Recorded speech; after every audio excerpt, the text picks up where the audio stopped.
कभी सोने की चिड़िया कहलाने वाला भारत वीरों की धरती भी कहलाता था।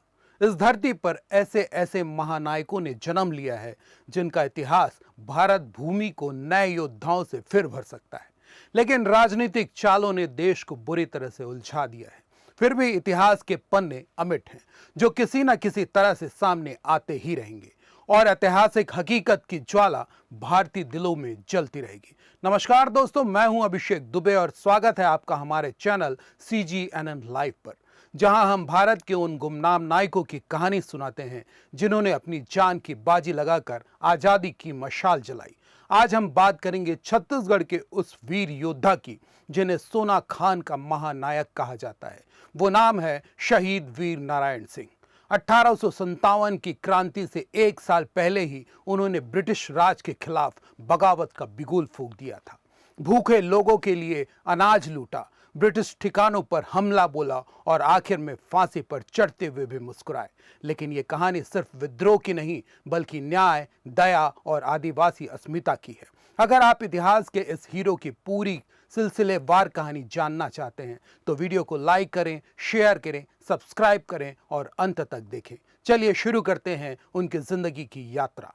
दोस्तों, वीर नारायण सिंह का जन्म 1795 में हुआ था, सोना खान के एक जमींदार परिवार में।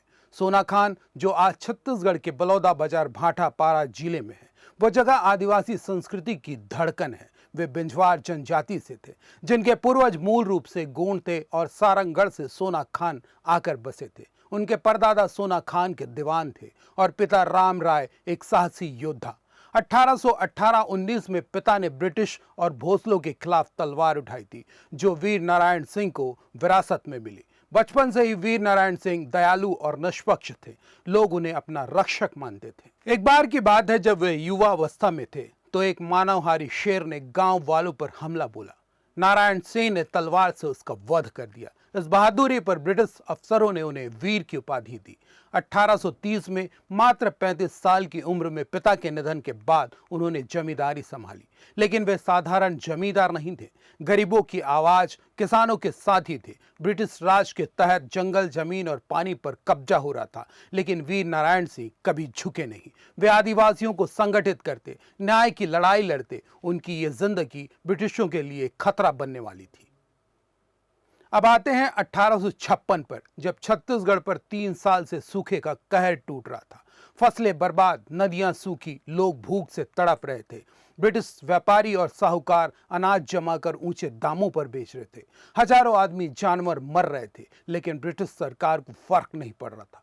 वीर नारायण, जो क्षेत्र प्रमुख थे, ये बर्दाश्त न कर सके। उन्होंने व्यापारियों से उधार अनाज मांगा। कहा, अनाज बांट दो, पहली फसल के साथ लौटा देंगे। लेकिन साहूकार माखन ने इनकार कर दिया। गांव वालों ने वीर नारायण सिंह से मदद मांगी। उन्होंने रायपुर के डिप्टी कमिश्नर चार्ल्स एलियट को सूचना दी और माखन के गोदाम का ताला तोड़कर अनाज लूटा। यह अनाज उन्होंने भूखों को बांट दिया, 1-1 किलो, बिना भेदभाव। यह था उनका पहला विद्रोह, भोजन का अधिकार के लिए। ब्रिटिश इसे लूट कहते थे, लेकिन लोगों के लिए यह न्याय था। माखन ने शिकायत की और 24 अक्टूबर 1856 को वीर नारायण सिंह को गिरफ्तार कर रायपुर जेल भेज दिया गया। जेल में भी वे नहीं टूटे। लोगों ने हंगामा किया, सिपाहियों ने मदद की। फिर आया 1857 का वह तूफान, भारत का प्रथम स्वतंत्रता संग्राम।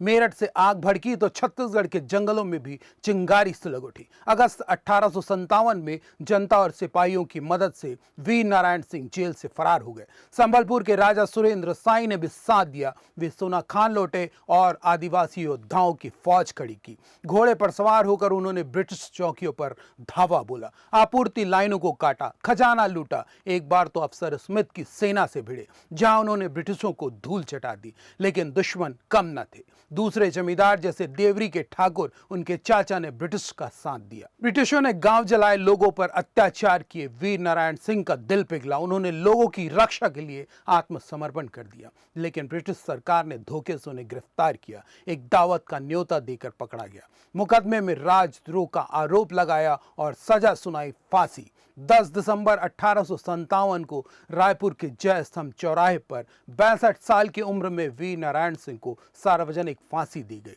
वो मुस्कुराए, आखिरी शब्द कहे, मैंने प्रजा के लिए लड़ा, गर्व है मुझे। उनकी शहादत ने छत्तीसगढ़ को हिला दिया। जनवरी 1858 में हनुमान सिंह के नेतृत्व में विद्रोह भड़का। एक ब्रिटिश अफसर मारा गया। वीर नारायण छत्तीसगढ़ के पहले शहीद बने, पर आज भी वीर नारायण सिंह की विरासत जिंदा है। रायपुर का Shaheed Veer Narayan Singh international cricket stadium उनके नाम पर है। 1987 में भारत सरकार ने उनका डाक टिकट जारी किया। लोकगीतों, नाटकों में उनकी कहानी गाई जाती है। वे सिर्फ स्वतंत्रता सेनानी नहीं, भोजन अधिकार के योद्धा थे। आज भी आदिवासी आंदोलनों में प्रेरणा। प्रधानमंत्री मोदी ने उनके घोड़े पर सवार प्रतिमा का उद्घाटन किया। दोस्तों, आज 10 दिसंबर शहीद वीर नारायण सिंह का बलिदान दिवस है, जो सिखाते हैं सच्चा नायक वो जो कमजोरों के लिए लड़े। उनकी कहानी हमें याद दिलाती है कि आज़ादी सिर्फ दिल्ली में नहीं, हर जंगल, हर गांव में लड़ी गई। अगर पसंद आया हो तो कमेंट में बताएं कौन सा हिस्सा सबसे इंस्पायरिंग लगा, और लिखें शहीद वीर नारायण सिंह अमर रहे। ज़्यादा से ज़्यादा शेयर करें और अगली वीडियो के लिए बेल आइकॉन जरूर दबाएं। जय हिंद, जय छत्तीसगढ़।